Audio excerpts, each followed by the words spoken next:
Mesdames et messieurs, bonsoir et bienvenue à cette édition de l'actualité. Tout de suite, les titres. Proclamation ce lundi au Togo des résultats de l'examen du baccalauréat, deuxième partie. Cris de joie, de détresse, pleurs étaient au rendez-vous. Les admissibles ont affronté aussitôt les résultats proclamés. Les épreuves orales pour sortir leurs épingles du jeu.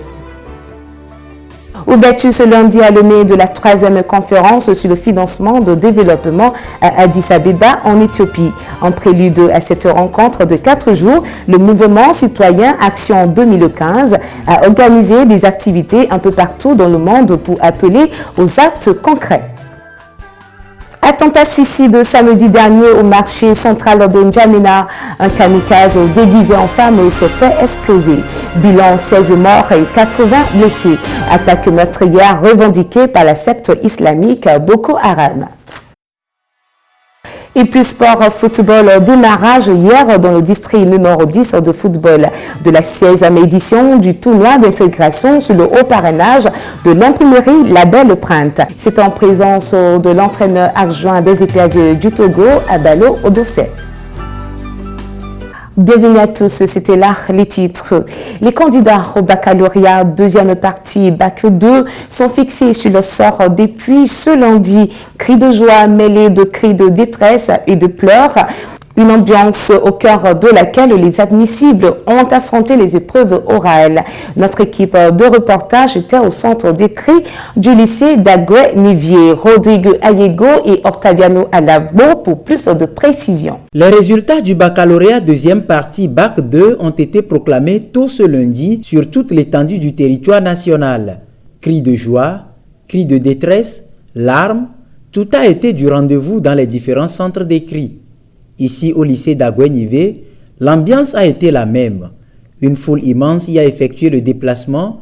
Parents, candidats, professeurs et amis, tous y étaient pour soutenir d'une manière ou d'une autre les heureux élus et les candidats malheureux. Nous avons tendu le micro à 2 futurs étudiants qui nous ont fait part de la joie qui les anime. Ils n'ont pas manqué de remercier leurs parents qui ont été un soutien formidable tout le long de l'année scolaire. Pour avoir ce bac, pour moi, je dois remercier beaucoup Dieu. En plus, mes parents. Non, ça, je ne sais pas, je ne crois même pas pouvoir réussir. Vraiment, un grand merci à eux. Ça a été très dur, mais la fin était très bien. Je ne sais comment exprimer ma joie. Je ne peux pas, il n'y a pas de mots pour l'exprimer. Merci. Ouais, bon, franchement, moi, je suis dans une joie ineffable. Puisque, bon, ma joie, je ne peux pas l'exprimer. Mais bon, je remercie beaucoup Dieu de m'avoir fait glorieuse. Ouais, merci beaucoup. Comme tous les ans, d'autres candidats communément dits admissibles ont été soumis dans la foulée aux épreuves orales. Un passage obligé qui va définir leur sort. Avec beaucoup de satisfaction, ces admis à l'examen du Bac 2 voient les portes des études supérieures s'ouvrir grandement devant eux. Ceux qui n'ont pas pu réussir devront dès à présent commencer par penser à leur avenir, soit sur les bancs ou soit dans d'autres secteurs d'activité, notamment les formations professionnelles, l'entrepreneuriat, les activités génératrices de revenus, etc. D'autres courageux vont garder leur sérénité et reprendre le chemin des lycées l'année prochaine. Bien avant ce lundi, la plupart des candidats ont été informés sur leur sort grâce à un dispositif de messagerie via le réseau de téléphonie mobile Togo Cellulaire. C'est aujourd'hui que s'est ouverte la 3e conférence de 4 jours sur le financement et développement à Addis Abeba. Plusieurs pays, dont le Togo, y prennent part. Mais en vue d'espérer un résultat concret et efficace de ce sommet, le mouvement citoyen Action 2015 a organisé des activités samedi dernier un peu partout dans le monde pour exhorter les participants à dépasser les mots pour des actions. Au Togo, cette journée a été marquée par un marathon et une conférence de presse. Emmanuel Adadé et Octaviano Alabo. discours à celle de l'action, tel est l'essentiel du message véhiculé par le mouvement citoyen mondial Action 2015 Togo à travers ses activités tenues samedi 11 juillet 2015 à Lomé et placées sous le thème « Financer notre avenir ». Tout d'abord, un marathon populaire dans la matinée pour attirer l'attention des différents dirigeants, dont celui du Togo, présent à ce troisième sommet qui a débuté ce lundi à Addis Abeba, à honorer leur engagement au financement équitable de leur projet de développement durable. Nous faisons le marathon, nous avons bien fait le marathon pour pouvoir inciter les gouvernants du monde entier, particulièrement ceux du Togo, à aller à Addis Abeba, non seulement pour participer à la conférence, mais de prendre des accords bien évidemment ambitieux et contraignants pour le développement de tout citoyen mondial que nous sommes. Puis dans la soirée, Action 2015 Togo a rencontré la presse et le public pour les édifier sur l'importance capitale de ce sommet avant de leur donner sa position y concernant. Nous avons invité la presse aujourd'hui dans l'objectif principal d'informer d'abord la population sur le sommet que constitue ce sommet-là qui se tient à Addis Abeba. Et il s'agit donc de passer par votre chemin pour rappeler aux dirigeants qu'il est temps qu'ils puissent mettre en pratique les accords qu'ils prennent lors des sommets de ce genre. Parce qu'ils ont déjà pris un certain nombre d'engagements qu'ils n'ont pas respectés. Alors, puisqu'ils vont encore pour la même chose, nous passons donc par votre chemin pour d'abord les inviter à participer, ensuite à faire donc des engagements qui prendront là-bas une action concrète sur le terrain. Action 2015 est un mouvement citoyen mondial regroupant près de 2000 organisations, réseaux et coalitions de la société civile de 145 pays. Au Togo, il a été créé en janvier 2015 et regroupe aujourd'hui plus d'une dizaine d'organisations de la société. L'actualité hors de nos frontières nous emmène au Tchad où un kamikaze déguisé en femme s'est fait exploser ce samedi au marché central de N'Djamena. L'explosion a fait 16 morts et 80 blessés. Cet attentat suicide a été revendiqué par Boko Haram. C'est la seconde fois en moins de mois que le Tchad est attaqué par les terroristes de Boko Haram.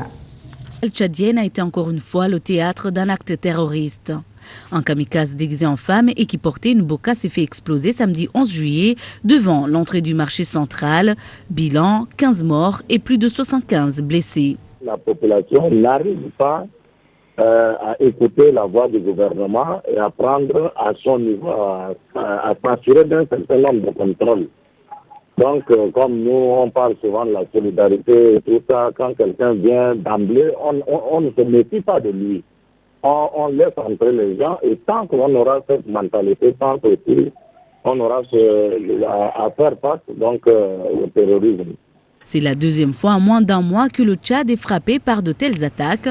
Le 15 juin 2015, 2 attentats ont visé simultanément le commissariat central et l'école de police, faisant 38 morts.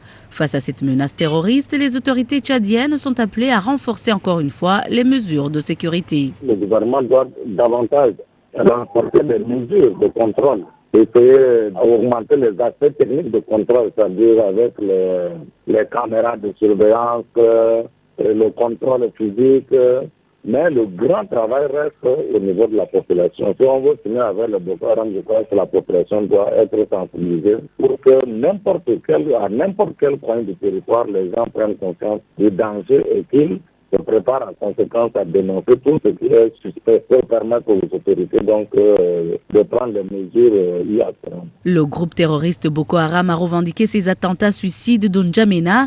Le Tchad est devenu une cible de Boko Haram depuis sa participation en février à une opération militaire régionale visant à chasser le groupe islamiste au nord-est du Nigeria.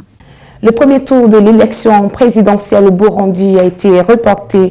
Les opposants ne souhaitent toujours pas participer à ce scrutin qui le qualifie de mascarade. Rappelons que ces élections reportées étaient prévues pour le 21 juillet 2015. Fixé au 21 juillet. Le report a été décidé par un décret que le président Pierre Nkurunziza a signé ce vendredi 10 juillet 2015. En réponse à l'une des résolutions du mini-sommet de la communauté est-africaine du 6 juillet 2015, qui demandait un report de la présidentielle du 15 juillet au 30 juillet 2015. Le sommet de la communauté des pays de l'Est de l'Afrique avait demandé au Burundi de reporter les élections de 2 semaines. et le président Nkurunziza n'avait pas fermé les portes de ce report. Et aujourd'hui, finalement, il accepte le report d'une semaine, c'est-à-dire qu'il coupe la poire en deux pour satisfaire la communauté internationale, surtout les pays de l'East Africa, et en même temps, pour des raisons internes, pour que ça ne dépasse pas la période où il doit être investi s'il est élu. C'est purement interne, et donc, aux côtés de l'opposition, cela ne change pas beaucoup de choses parce que déjà, il y a les gens qui voulaient se faire inscrire, qui ne sont pas inscrits. En même temps, il y a ce problème de troisième mandat qui est contesté par beaucoup de gens. Ce report ne satisfait pas encore l'opposition. Elle estime en effet que les conditions ne seront pas réunies en une semaine pour aller vers une élection crédible et transparente. L'ancien président Sylvestre Ntibantunganya, candidat indépendant à cette présidentielle de 2015, y renonce. Je ne veux pas dans ces élections. Parce que justement, depuis l'organisation, il y a depuis plusieurs semaines et plusieurs mois, c'est vraiment une mascarade d'élections qui sont jouées de garantir la conscience, de garantir la crédibilité. Pour l'intérêt de la démocratie, pour l'intérêt de la paix, pour l'intérêt de la sécurité, nous réclamons toujours qu'il y ait ces négociations entre les différents protagonistes, non pas sur un système à mettre en place au Burundi, mais sur les conditions qu'il faudrait remplir pour se garantir des élections libres et démocratiques. J'entends des arguments qui sont donnés ici ou là, des gens qui pensent qu'on veut remettre en cause ceci ou cela. Non, nous remettons en cause la mauvaise gouvernance du parti CNDD-FDD. La période de la campagne de l'élection du président de la République est donc prorogée jusqu'au 18 juillet. Le calendrier des sénatoriales n'a pas changé pour l'instant. L'élection des sénateurs.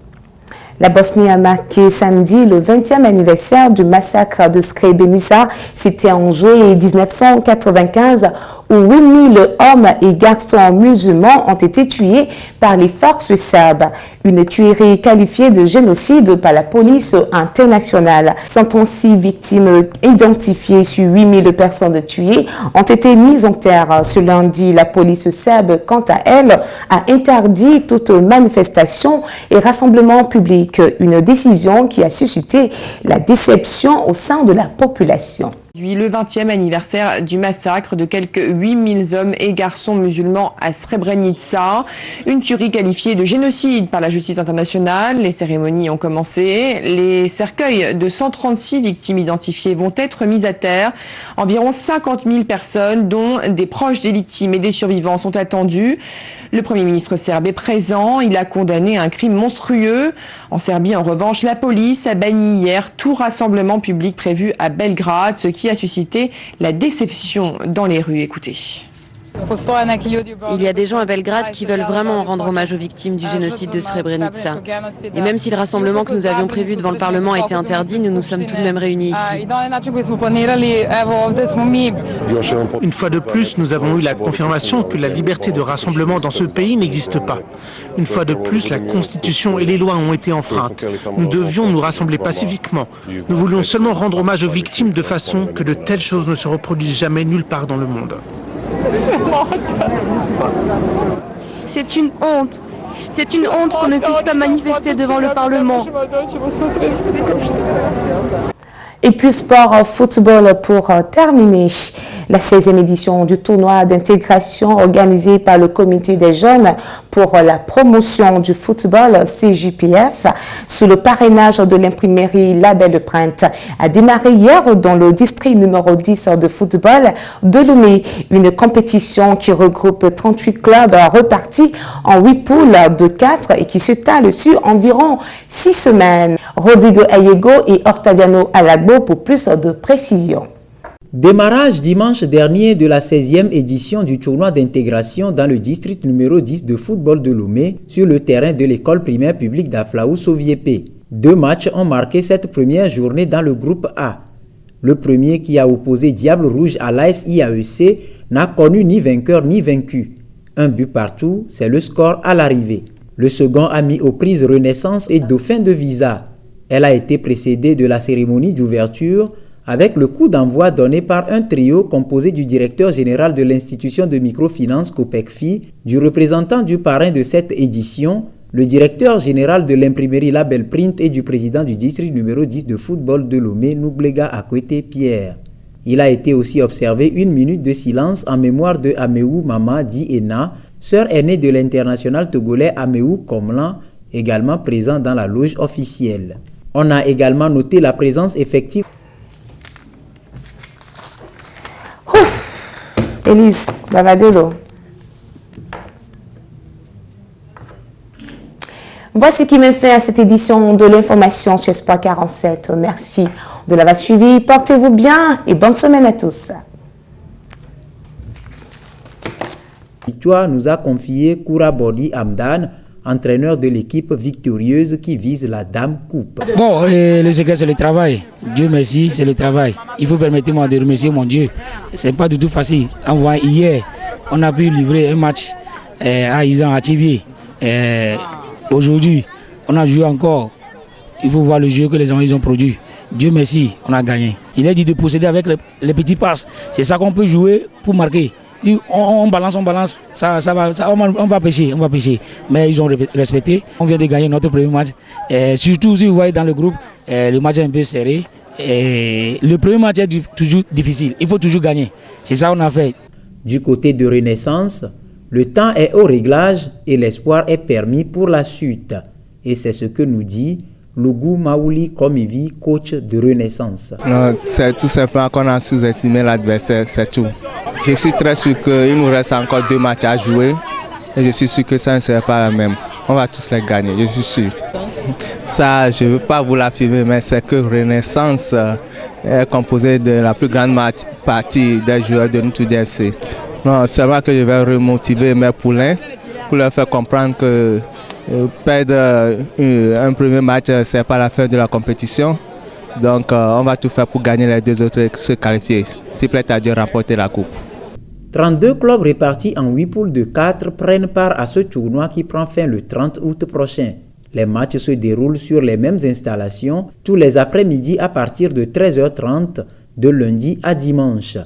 Le prix d'entrée au terrain est fixé à 100 francs CFA. À travers cette initiative, le comité des jeunes pour la promotion du football CJPF, dont le président est Sylvain Gbolou, ancien gardien du club Étoile Filante de Lomé, contribue et joue sa partition pour le développement et la promotion du football à la base. À travers le tournoi d'intégration, plusieurs joueurs voient leur avenir footballistique s'ouvrir devant eux. Aujourd'hui, on peut noter avec fierté des jeunes comme Plaka Fessou Meme, Wome Dove et Jen Dakonam qui font la fierté de la sélection nationale. Voici qui met fin à cette édition de l'information sur Espoir 47. Merci de l'avoir suivi. Portez-vous bien et bonne semaine à tous.